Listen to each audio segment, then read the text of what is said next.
എല്ലാ കൂട്ടുകാർക്കും നമ്മുടെ പുതിയ വീഡിയോയിലേക്ക് സ്വാഗതം. ഇന്ന് നിങ്ങൾക്ക് വേണ്ടി കൊണ്ടുവന്നിരിക്കുന്നത് ഹോണ്ടയുടെ 2025 മോഡലായ ആക്റ്റീവ 110, അതേപോലെ ഡിയോ 110. ഇത് തമ്മിലുള്ളൊരു കമ്പാരിസനാണ് ഞാൻ ചെയ്യുന്നത്. അപ്പം ആദ്യമായിട്ടാണ് നമ്മുടെ ചാനൽ കാണുന്നെങ്കിൽ നമ്മുടെ ചാനൽ സബ്സ്ക്രൈബ് ചെയ്യുക. തൊട്ടടുത്തുള്ള ബെൽ ഐക്കൺ ഓൺ ആക്കുവാനല്ലേ ഞാൻ കൊണ്ടുവരുന്ന ഇതുപോലുള്ള എല്ലാ വീഡിയോസും നിങ്ങൾക്ക് കിട്ടുന്നതാണ്. നേരെ നമുക്ക് ഈ രണ്ട് വണ്ടിയുടെ കമ്പാരിസനിലോട്ട് കിടക്കാം.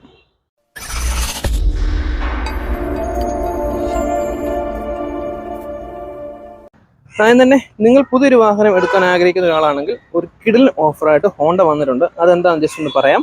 അതെന്താണെന്ന് വെച്ചാൽ ഇപ്പോൾ നിലവിൽ ആക്റ്റീവ കണ്ടില്ലേ, ഈ മോഡൽ ആക്റ്റീവ 110 DLXO അല്ലെങ്കിൽ ആക്റ്റീവ 125 DLXO എടുക്കുകയാണെങ്കിൽ 3 വർഷത്തേക്കുള്ള സർവീസിൽ, പീരിയോഡിക് സർവീസിൽ നിങ്ങൾ പൈസയെ കൊടുക്കേണ്ടത് കംപ്ലീറ്റ്ലി ഫ്രീ ആയിട്ട് നമുക്ക് ഹോണ്ട നൽകിയിട്ടുണ്ട്. അതിനകത്ത് നമുക്ക് വരുന്നത് 7 ഓയിൽ ചേഞ്ച് വരും. 7 ഓയിൽ ചേഞ്ച് നിങ്ങൾ കംപ്ലീറ്റ്ലി പൈസ കൊടുക്കേണ്ട. അതേപോലെ 2 തവണ ഫിൽറ്റർ മാറി തരും, അതിന് പൈസ കൊടുക്കേണ്ട. 3 തവണ പ്ലഗ് മാറി തരും, അതിന് പൈസ കൊടുക്കേണ്ട. അതേപോലെ ബെൽറ്റ് 1 തവണ മാറി തരും. അതേപോലെയുള്ള വാഷർ, അങ്ങനെയുള്ള കാര്യങ്ങൾ, ഈ ഓയിലിന് അയച്ചുവിടുമ്പോൾ വരുന്ന കംപ്ലീറ്റ് സാധനങ്ങളും നമ്മൾ ഫ്രീ ആയിട്ട് മാറി തരും. ഈ ഒരു കാര്യമാണ് 3 വർഷത്തിനുള്ളിൽ നിങ്ങൾക്ക് കിട്ടുന്നത്.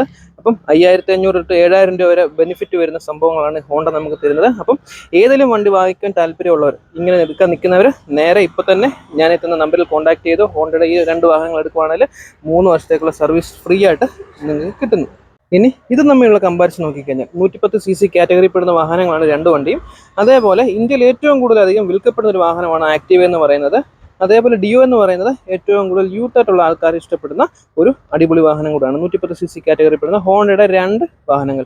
ഞാൻ ഈ പറഞ്ഞ പോലെ ഈ 2 വണ്ടിയുടെ പ്രത്യേകതകൾ നോക്കിക്കഴിഞ്ഞാൽ ഒരേ CC ആണ് ഞാൻ പറഞ്ഞു. കാരണം 110 cc കാറ്റഗറി വരുന്ന വണ്ടി ആയതുകൊണ്ട് തന്നെ എൻജിൻ സെയിം ആണ്. നമുക്ക് വണ്ടിയിൽ നിന്ന് പ്രൊഡ്യൂസ് ചെയ്യുന്ന പവറും കാര്യങ്ങളൊക്കെ സെയിം ആണെങ്കിൽ പോലും നമുക്ക് കിട്ടുന്ന മൈലേജിലൊക്കെ ചെറിയ വ്യത്യാസങ്ങളും കാര്യങ്ങളൊക്കെ വരും. കാരണം ഒരു വണ്ടി നമുക്ക് ഫുള്ളി മെറ്റൽ ബോഡിയാണ് കിട്ടുന്നത്, ഒരു വണ്ടി ഫുള്ളി ഫൈബർ ബോഡിയാണ് കിട്ടുന്നത്. ഇത് ഫുള്ളി മെറ്റൽ ബോഡി എന്ന് പറഞ്ഞാലും നമുക്ക് ഈ പറയുന്ന 2 പീസുകളൊക്കെ നമുക്ക് ഫൈബർ ബോഡിയാണ് കിട്ടുന്നത്. അത് മെറ്റൽ ബോഡി ഒരു വണ്ടിക്കും വരുന്നില്ല. ബാക്കിയുള്ള എല്ലാ പീസും ഈ വണ്ടിയുടെ മെറ്റലാണ്. ഇത് നമുക്ക് കംപ്ലീറ്റ്ലി ഫൈബർ ബോഡിയാണ് കിട്ടുന്നത്. അതുകൂടാതെ ഇതൊരു ക്ലാസിക് വാഹനമാണ്, ഒരു ഫാമിലി വെഹിക്കിളാണ് ആക്റ്റീവ എന്ന് പറയുന്നത്. ഫാമിലി ആയിട്ടുള്ള ആൾക്കാർ കൂടുതൽ ചൂസ് ചെയ്യുന്ന ഒരു വാഹനം കൂടിയാണ് ആക്റ്റീവ. ഡിയോ എന്ന് പറയുന്നത് കുറച്ചുകൂടെ യൂത്ത് ആയിട്ടുള്ള ആൾക്കാർ, കുറച്ചുകൂടെ സ്പോർട്ടിയാണ് വണ്ടി. ഒരു 110 cc കാറ്റഗറിയിൽ ഇന്ത്യയിൽ ഇപ്പോൾ വാങ്ങിക്കാൻ പറ്റുന്നതിൽ വെച്ച് ഏറ്റവും കൂടുതൽ സ്പോർട്ടി കാറ്റഗറിയിൽ പെടുന്ന ഒരു വാഹനങ്ങളാണ്. നല്ല വാഹനമാണ്, ഒരു ക്വാളിറ്റി ഉള്ള വാഹനമാണ് ഡിയോ എന്ന് പറയുന്നത്. അപ്പോൾ അതിൻ്റെ അതിൻ്റെതായിട്ടുള്ള എയറോഡൈനാമിക് ഡിസൈനും കാര്യങ്ങളൊക്കെ കൊടുത്ത് കുറച്ചുകൂടെ എഡ്ജി ആയിട്ടുള്ള ഭാഗങ്ങൾ കൊടുത്തിട്ടുണ്ട്. ആക്റ്റീവയെക്കാട്ടിൽ കുറച്ചുകൂടെ ലുക്കിന് പ്രാധാന്യം കൊടുത്തിട്ടുണ്ട് ഡിയോയ്ക്ക്. ആക്റ്റീവയ്ക്ക് ലുക്കിന് പ്രാധാന്യം കൊടുത്തിട്ടില്ലെന്നല്ല, ആ ഒരു ക്ലാസിക് ശൈലി, നേരത്തെ നമ്മൾ കണ്ടുവന്നിരുന്ന ആ ക്ലാസിക് ശൈലി അതുപോലെ തന്നെ നിലനിർത്തി ക്ലാസ് ആയിട്ട് തന്നെ കൊടുത്തിട്ടുണ്ട്. ഒരു പ്രീമിയമാണ് നമ്മുടെ ആക്റ്റീവ എന്ന് പറയുന്നത്. ഡിയോ എന്ന് പറയുന്നത് ഒരു സ്പോർട്ടി കാറ്റഗറിയിൽ പെടുന്ന വാഹനം. അതേപോലെ നമുക്ക് ഡിയോയെ നോക്കിക്കഴിഞ്ഞാൽ നമുക്ക് ഒരുപാട് ഗ്രാഫിക്സ് വെറൈറ്റി വരുന്ന വാഹനങ്ങൾ കിട്ടുന്നുണ്ട്, കളർ വേരിയൻ്റ് കിട്ടുന്നുണ്ട്. നമുക്ക് ഇതിനകത്ത് നോക്കിക്കഴിഞ്ഞാൽ കളർ വേരിയൻ്റാണ് മാറ്റം കിട്ടുന്നത്. ഗ്രാഫിക്സോ കാര്യങ്ങളൊന്നും ഹോണ്ട ആക്റ്റീവ ഇതുവരെ പ്രൊവൈഡ് ചെയ്തിട്ടില്ല.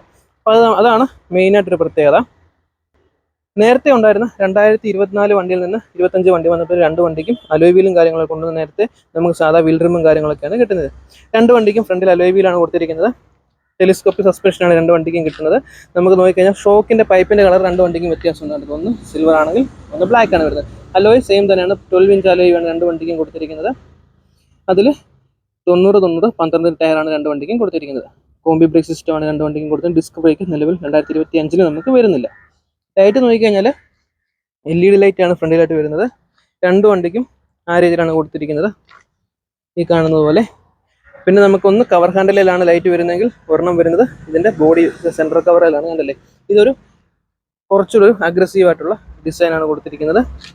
ഇങ്ങനെ ഈ പാനൽ ഇത് കണ്ടല്ലേ, ഇത് സെപ്പറേറ്റ് പീസ് ആണെങ്കിൽ പോലും ഒറ്റ ഒരു പീസായിട്ട് ഫീൽ ചെയ്യുന്ന രീതിയിലാണ് അതിൻ്റെ ഒരു, അതായത് ആ ഒരു ലുക്കിൽ നമുക്ക് ഫീൽ കിട്ടുന്നത്. ഇതിൽ നമുക്ക് നോക്കിക്കഴിഞ്ഞാൽ ഇതിൻ്റെ കവർ ഹാൻഡിലാണ് ഇതിൻ്റെ ലൈറ്റും കാര്യങ്ങളൊക്കെ കൊടുത്തിരിക്കുന്നത്. കണ്ടില്ലേ, ഇൻഡിക്കേറ്റർ ആയാലും ആ രീതിയിൽ കവർ ഹാൻഡിലേക്ക് കൊടുത്തിരിക്കുന്നു. ഇതിൻ്റെ ഇൻഡിക്കേറ്റർ ഹെഡ്ലൈറ്റും എല്ലാം ബോഡിയിലും കൊടുത്തിരിക്കുന്നു. ഇതിൽ നമുക്ക് നോക്കേണ്ടത് 2 വണ്ടിക്കും പാർക്കും കാര്യങ്ങളൊക്കെ കൊടുത്തിട്ടുണ്ട്. ജസ്റ്റ് ആക്റ്റീവയ്ക്ക് നമുക്ക് ഹെഡ്ലൈറ്റ് ഓൺ ആക്കണം, പാർക്കും കാര്യങ്ങളും കാണണമെങ്കിൽ. അതായത് നമുക്ക് ഡേറ്റ ഇറങ്ങില്ലാമെന്ന് പറയും. നമുക്ക് ഡിയോടെ നോക്കിക്കഴിഞ്ഞാൽ ഈ ഭാഗത്തായിട്ട് അത് നൈസായിട്ട് കൊടുത്തിരിക്കുന്നെങ്കിൽ ഇതിൻ്റെ വരുന്ന സമയത്ത് നമുക്ക് കണ്ടില്ലേ, ഈ സൈഡിലായിട്ടാണ് ആ ഒരു ഡേറ്റ് ഇറങ്ങില്ലാமல் കൊടുത്തിരിക്കുന്നത്. അത് താക്കോൽ ഉണക്കുമ്പോൾ ഓൾറെഡി നമുക്ക് ലൈറ്റും കത്തും, അതേപോലെ ഈ പാർക്കും കത്തിക്കിടക്കും. എന്നാൽ നമുക്ക് ഇതിനെ നോക്കിക്കഴിഞ്ഞാൽ ഇതിൻ്റെ പാർക്ക് കൊടുത്തിരിക്കുന്നില്ല, ഈ രീതിയിലാണ് കൊടുത്തിരിക്കുന്നത്. നമ്മൾ താക്കോൽ ഓണാക്കുന്ന സമയത്ത് വണ്ടിയുടെ ലൈറ്റ് ഓണാവും, ആ സമയത്ത് നമുക്ക് ഇതിൻ്റെ പാർക്ക് ഓണാവും. പക്ഷേ ഇത് രണ്ടായിട്ട് കൊടുത്തേക്കുന്നുണ്ട്. അതിൻ്റെ ഒരു ഡിഫറൻസ് നമുക്ക് പെട്ടെന്ന് മനസ്സിലാവും. ആക്റ്റീവയ്ക്കാണെങ്കിൽ ആ പറഞ്ഞ ആ ഒരു ഡിഫറൻസ് പെട്ടെന്ന് നമുക്ക് മനസ്സിലാവില്ല. കാരണം ഈ ലൈറ്റിൻ്റെ അടിയിൽ തന്നെയാണ് ആ പാർക്കിങ് കാര്യങ്ങളെല്ലാം കൊടുത്തിരിക്കുന്നത്. അപ്പോൾ അത് ചെറിയൊരു ഡിഫറൻസ് ഈ രണ്ട് വണ്ടിയിലും കൊടുത്തിരിക്കുന്നു. ഇൻഡിക്കേറ്റർ ഞാൻ പറഞ്ഞ പോലെ ഹാലോജൻ ബൾബ് തന്നെയാണ്. പിന്നെ ഇതുണ്ടല്ലോ, ഇതിൽ ക്രോമിൻ്റെ കുറച്ച് ഫിനിഷും കാര്യങ്ങളെല്ലാം കൂടുതലായിട്ട് കൊടുത്ത് കുറച്ച് പ്രീമിയം ആക്കിയിട്ടുണ്ട്. നമുക്ക് ഡിയോയിൽ അങ്ങനെ ക്രോമിൻ്റെ ഫിനിഷും കാര്യങ്ങളൊന്നും കാണുന്നില്ല. ഇതിന് നമുക്ക് ഇതിന് മുമ്പിട്ട വീഡിയോയിൽ കുറച്ച് കമൻറ്റും കാര്യങ്ങളൊക്കെ വന്നായിരുന്നു സ്റ്റാൻഡേർഡ് വണ്ടി തമ്മിലുള്ള കമ്പാരിസൺ ചെയ്യാൻ. ഇതിൻ്റെ സ്റ്റാൻഡേർഡ് വണ്ടിയിൽ വരുന്ന കമ്പാരിസൺ ജസ്റ്റ് പറഞ്ഞു പോകാം. നമുക്ക് അലോയ് വീൽ കിട്ടത്തില്ല, സാധാ വീൽ റിമാണ് കിട്ടുന്നത്. ഈ ഡിസൈനും കാര്യങ്ങളൊക്കെ രണ്ട് വണ്ടിക്കും സെയിം തന്നെയാണ്. LED ലൈറ്റ് വരില്ല, അതിന് സാധാ ഹാലജൻ ബൾബ് തന്നെയാണ് വരുന്നത്. ഈ ലൈറ്റിൻ്റെ ഡിസൈനൊക്കെ സെയിം ആണ്, ഹാലജൻ ബൾബായിരിക്കും കിട്ടുന്നത് സ്റ്റാൻഡേർഡ്. ഇതിനും സ്റ്റാൻഡേർഡ് നമുക്ക് ഹാലജൻ ബൾബ് തന്നെയായിരിക്കും കിട്ടുന്നത്. പിന്നെ ഒരു മാറ്റം വരുന്നത് ഈ ഒരു TFT മീറ്ററിലാണ്. നമുക്കിത് DLX മോഡലായതുകൊണ്ട് രണ്ട് വണ്ടിയും TFT മീറ്ററാണ്. സ്റ്റാൻഡേർഡ് വരുമ്പോൾ നമുക്ക് അനലോഗ് മീറ്ററാണ് വരുന്നത്. അപ്പോൾ ഈ ഭാഗത്തുള്ള ഡിസൈനിലും ചെറിയ വ്യത്യാസം കാര്യങ്ങളൊക്കെ വരും. നമുക്ക് രണ്ട് മോഡലിലും ഐഡിയൽ സ്റ്റോപ്പ് സിസ്റ്റം കാര്യങ്ങളൊക്കെ വരും. അതായത് സ്റ്റാൻഡേർഡിലും വരും, DLXലും വരും. അത് നമുക്ക് ഈ രണ്ട് വണ്ടിയിലും കൊടുത്തിരിക്കുന്നു. അപ്പം സ്റ്റാൻഡേർഡും DLX തമ്മിൽ ഒരു വ്യത്യാസമുണ്ട്. നമുക്ക് മൊബൈൽ ചാർജറും കാര്യങ്ങളൊക്കെ കിട്ടുന്നുണ്ടല്ലോ. USB-C പോർട്ടാണ് രണ്ട് വണ്ടിക്കും കൊടുത്തിരിക്കുന്നത്. ഈ കാണുന്ന പോലെ C പോർട്ട് കൊടുത്തിട്ടുണ്ട്. രണ്ട് വണ്ടിയുടെ സ്റ്റാൻഡേർഡ് മോഡലിൽ നമുക്ക് മൊബൈൽ ചാർജറും ഒഴിവാക്കിയിട്ടുണ്ട്. അപ്പോൾ ആ രീതിയിലാണ് സ്റ്റാൻഡേർഡും DLX തമ്മിൽ ഒരു ചെറിയ വ്യത്യാസം വരുന്നത്. ബാക്കിയുള്ള കളറിലായാലും ഇതൊരു ഡിയോയുടെ ഗ്രാഫിക്സിലായാലും എല്ലാ സ്റ്റാൻഡേർഡ് കിട്ടുന്ന വേരിയൻറ്റ് DLXലും കിട്ടും, DLX കിട്ടുന്ന വേരിയൻറ്റ് സ്റ്റാൻഡേർഡിലും കിട്ടും. നമുക്ക് പിന്നെ അലോയ് വീൽ കിട്ടുന്നില്ല. രണ്ട് വണ്ടിയും OBD2B മോഡൽ എഞ്ചിനാണ് കൊടുത്തിരിക്കുന്നത്. അതായത് പൊല്യൂഷൻ കുറഞ്ഞത്. അതിൻ്റെ ഒരു സെൻസർ ഈ കാണുന്ന പോലെ കൊടുത്തിരിക്കുന്നു. ആക്റ്റീവയ്ക്കാണേലും കണ്ടില്ലേ, അതിവിടെ കൊടുത്തിരിക്കുന്നു. ഇതിൻ്റെ വന്നിരിക്കുന്ന എഞ്ചിനുള്ള മാറ്റം അതാണ്. രണ്ട് വണ്ടിക്കും നമുക്ക് മൊബൈൽ ഇടാൻ പറ്റിയ പോക്കറ്റ് രണ്ട് വണ്ടിക്കും. ആക്റ്റീവയ്ക്ക് ഒരു സൈഡിൽ മാത്രമാണ് വരുന്നത്, ഈ സൈഡിൽ വരുന്നില്ല. നമുക്ക് ഡിയോയ്ക്കാണെങ്കിൽ ഈ സൈഡിൽ പോക്കറ്റ് വരുന്നു, അതുപോലെ ഈ സൈഡിൽ ചെറിയൊരു പോക്കറ്റ് വരുന്നുണ്ട്. ഓൾ ഇൻ വൺ ആണ് ഇഗ്നിഷൻ വരുന്നത്. ഫ്യൂവലും തുറക്കാനുള്ളത് ഒറ്റ ഇതിൽ തന്നെ വരുന്നു. നമുക്ക് അത്യാവശ്യം ഒരു ഹാഫ് ഫേസ് ഹെൽമെറ്റ് വെക്കാവുന്ന രീതിയിലാണ് ഇതിൻ്റെ ഒരു ഹെൽമെറ്റിൻ്റെ, അതായത് സീറ്റ് ആൻഡ് സ്റ്റോറേജ് കൊടുക്കുന്നത്. പെട്രോളിന് കൊടുത്തത് 5.3 ആണ്. പെട്രോളിൻ്റെ ആ ഒരു സ്റ്റോറേജും കാര്യങ്ങളൊക്കെ രണ്ട് വണ്ടിക്കും കൊടുത്തിരിക്കുന്നത്. രണ്ട് വണ്ടിയും ഡ്യുവൽ ലെയർ പ്രൊട്ടക്ഷനാണ് കൊടുത്തിരിക്കുന്നത്. ഈ സെയിം തന്നെ കണ്ടല്ലേ, ഈ രീതിയിൽ കൊടുത്തിരിക്കുന്നു. കണ്ടു, ഈ രീതിയിൽ കൊടുത്തിരിക്കുന്നു. ഇതിൻ്റെ ഈ രീതിയിലും കൊടുത്തിരിക്കുന്നു. ഡ്യുവൽ ലെയർ പ്രൊട്ടക്ഷൻ കൊടുത്തിരിക്കുന്നത്. രണ്ട് വണ്ടിയും ഡിസൈൻ്റെ കാര്യത്തിലാണ് ചെറിയൊരു മാറ്റം കൊടുത്തിരിക്കുന്നത്. ഇനിയും നോക്കി കഴിഞ്ഞാൽ ആക്റ്റീവയ്ക്ക് നമുക്ക് സ്പ്ലിറ്റ് ആയിട്ടുള്ള ഗ്രാബ് റെയിൽ വരുന്നില്ല, ഒറ്റ യൂണിറ്റ് ആണ് വരുന്നത്. അതൊരു സിൽവർ കളറിൽ കൊടുത്തിരിക്കുന്നു. എന്നാൽ നമുക്ക് ഡിയോയിൽ വരുവാണെങ്കിൽ ഇത് സ്പ്ലിറ്റ് ആയിട്ട് കൊടുത്തിരിക്കുന്നു. അതായത് നമ്മുടെ വണ്ടിയുടെ കളറിൻ്റെ തീം ഏതാണോ ആ രീതിയിൽ സ്പ്ലിറ്റ് ആയിട്ട് കൊടുത്തിരിക്കുന്നു. ഇതിപ്പോൾ റെഡ് ആയതുകൊണ്ട് റെഡ് കളറിൽ കൊടുത്തിരിക്കുന്നു. ഇനി നമുക്ക് ബാക്കിലെ ഡിസൈൻ നോക്കിക്കഴിഞ്ഞാൽ ഞാൻ ഈ പറഞ്ഞ പോലെ ആ ഒരു അഗ്രസീവായിട്ടുള്ള ആ ഒരു സ്റ്റൈലും കാര്യങ്ങളൊക്കെ കൊടുത്തിരിക്കുന്നു. LED ലൈറ്റോ കാര്യങ്ങളൊന്നും വരുന്നില്ല, സാധാ ഹാലജനാണ്. ഇൻഡിക്കേറ്റർ ആയാലും എല്ലാം വരുന്നത്. പക്ഷേ ഡിസൈൻ്റെ എലമെൻറ്റ് പല ഭാഗത്ത് നമുക്ക് കാണാം. നമ്പർ പ്ലേറ്റ് വരുന്ന ഭാഗവും അങ്ങനെ കൊടുത്തിരിക്കുന്നു.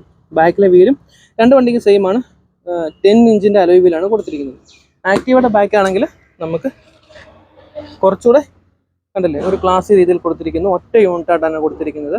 ഇതിൽ നമുക്ക് ഹാലജൻ ബൾബാണ് വരുന്നത്. LED കാര്യങ്ങളൊന്നും വരുന്നില്ല. നമുക്ക് ഹോണ്ട നോർമലി ഒരു വണ്ടി തരുന്നത് ഇങ്ങനെയാണ്. അതായത് കമ്പനിയിൽ നിന്ന് വരുമ്പോൾ ഫിറ്റിങ്സോ കാര്യങ്ങളൊന്നും കാണത്തില്ല, ലേഡി സ്റ്റെപ്പോ കാര്യങ്ങളൊന്നും കാണത്തില്ല, സൈഡ് സ്റ്റാൻഡും കാണത്തില്ല. അതൊക്കെ നമുക്ക് എക്സ്ട്രാ ഫിറ്റിക്കുന്നത്. ഞാൻ ഈ പറഞ്ഞ പോലെ ഇത് ആക്സസറീസ് ഫിറ്റ് ചെയ്യാത്ത വണ്ടിയും ഇത് ഫുള്ളി ലോഡഡ് ആയിട്ടുള്ള വണ്ടിയാണ്. കംപ്ലീറ്റ്ലി ഫിറ്റിങ്സ് കഴിഞ്ഞിട്ടാണ് ഈ വണ്ടി വരുന്നത്.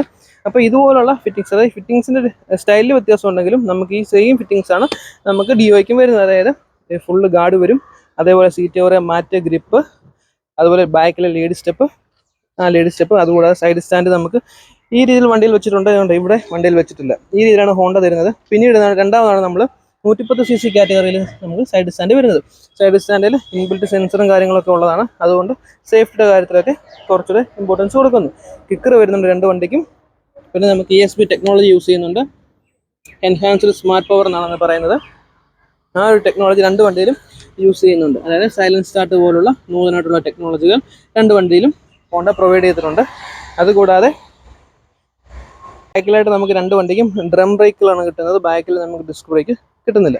അപ്പോൾ ആ രീതിയിൽ ഉള്ള ബാക്കിലെ ഡിസൈൻ, സൈഡിലെ ഡിസൈനൊക്കെ അങ്ങനെ കൊടുത്തിരിക്കുന്നു. നമുക്കിത് ആക്റ്റീവ ഫുള്ളി 3D എംബ്ലവും കാര്യങ്ങളൊക്കെയാണ് കിട്ടുന്നത്. ആക്റ്റീവ എന്ന് എഴുതിയിരിക്കുന്നത് 3D എംബ്ലമാണ്. നമുക്ക് ഡിയോയ്ക്ക് അത് രണ്ട് വേരിയൻറ്റ് ഞാൻ പറഞ്ഞു. അതായത് ഇതുപോലെ ഗ്രാഫിക്സ് വരുന്ന വേരിയൻറ്റും ഉണ്ട്, പിന്നെ ഈ സെയിം 3D എംബ്ലം വരുന്ന വേരിയൻറ്റും ഉണ്ട്. ഇനി നമുക്കിതിൻ്റെ മൈലേജിൻ്റെ ഒരു വ്യത്യാസം നോക്കിക്കഴിഞ്ഞാൽ നമുക്ക് ആക്റ്റീവയ്ക്കായിരിക്കും കുറച്ചുകൂടി കൂടുതൽ മൈലേജും കാര്യങ്ങളൊക്കെ കിട്ടുന്നത് ഡിയോയ്ക്കാട്ടിൽ. എന്നാൽ ഫൈബർ ബോഡിയൊക്കെയാണ്. അപ്പോൾ ഡിയോയ്ക്കാണ് മൈലേജ് കൂടുതൽ കിട്ടുന്നത് അങ്ങനെയല്ല. നമുക്ക് ആക്റ്റീവയ്ക്ക് കുറച്ചുകൂടെ മൈലേജ് കൂടുതൽ കിട്ടും. കാരണം ആ ഒരു സ്റ്റെബിലിറ്റിയും കാര്യങ്ങളൊക്കെ ഉള്ളതുകൊണ്ട്, കംഫർട്ടും കൂടുതലുള്ളതുകൊണ്ട് തന്നെ നമുക്ക് ആക്റ്റീവയ്ക്ക് ഒരു 65 കിലോമീറ്റർ സുഖമായിട്ട് മൈലേജും കാര്യങ്ങളൊക്കെ കിട്ടുന്നുണ്ട്. അതേപോലെ ഡിയോയ്ക്ക് നോക്കിക്കഴിഞ്ഞാൽ ഒരു 60-നകത്ത് നല്ല മൈലേജും കിട്ടുന്നുണ്ട്. അപ്പം മെറ്റൽ ബോഡി ആയതുകൊണ്ട് ഡിയോയ്ക്ക് കൂടുതൽ മൈലേജ് കിട്ടും എന്നല്ല, ആക്റ്റീവയുടെ ആ ഒരു ഡിസൈന് ഇത് കംപ്ലീറ്റ്ലി ഒരു ഫാമിലി വെഹിക്കിൾ പോലെ ഡിസൈൻ ചെയ്ത് ഇത് മൈലേജിന് കുറച്ചുകൂടി ഇമ്പോർട്ടൻസ് കൊടുത്തിട്ടുണ്ട്. എഞ്ചിൻ സെയിം ആണെങ്കിൽ പോലും ഇത് കുറച്ചുകൂടെ സ്പോർട്ടി ആക്കി ആ ഒരു ഡിസൈനും കാര്യങ്ങളൊക്കെ ഉള്ളത് കൊണ്ട് തന്നെ ആ ഒരു എഞ്ചിൻ്റെ ഇത് നോക്കിക്കഴിഞ്ഞാൽ കുറച്ചുകൂടെ ഒരു മൈലേജ് ആക്റ്റീവ് ബോഡിക്ക് കൂടുതൽ കിട്ടുന്നുണ്ട്. അപ്പോൾ അതൊക്കെയാണ് ഇതിൻ്റെ മൈലേജിൻ്റെ ഒരു ചെറിയ വ്യത്യാസം എന്ന് പറയുന്നത്. ഇനിയും പ്രൈസിൻ്റെ കാര്യം നോക്കിക്കഴിഞ്ഞാൽ ആക്റ്റീവയ്ക്ക് വരുന്നത് 1,24,500 രൂപയാണ് ഓൺ റോഡ് പ്രൈസ് വരുന്നത്. ഫുൾ ഫിറ്റിംഗ്സ് ഇറക്കി, ഇത്രയും ഫിറ്റിംഗ്സ് ഇറക്കി ഇറങ്ങുമ്പോൾ എമൗണ്ടാണ്. നമുക്ക് ഡിയോയ്ക്ക് നോക്കിക്കഴിഞ്ഞാൽ ഒരു 1,20,000 രൂപ അകത്ത് ഫുൾ ഫിറ്റിംഗ്സ് അടക്കം നമുക്ക് ഓൺ റോഡ് ഇറക്കാവുന്നതാണ്. ഇതിൻ്റെ സ്റ്റാൻഡേർഡ് വേരിയൻറ്റിന് കുറച്ചുകൂടെ ബഡ്ജറ്റ് ഫ്രണ്ട്ലി ആണ്. 1,16,000 രൂപയ്ക്കകത്താണ് രണ്ട് വണ്ടിക്കും ഇതിൻ്റെ സ്റ്റാൻഡേർഡ് വേരിയൻറ്റ് നമുക്ക് ഓൺ റോഡ് പ്രൈസിൽ നമുക്ക് ഇറക്കാൻ പറ്റുന്നത്. ഇനി ഇതിൻ്റെ മീറ്ററിനകത്ത് എന്തൊക്കെയുണ്ടെന്ന് നോക്കിക്കഴിഞ്ഞാൽ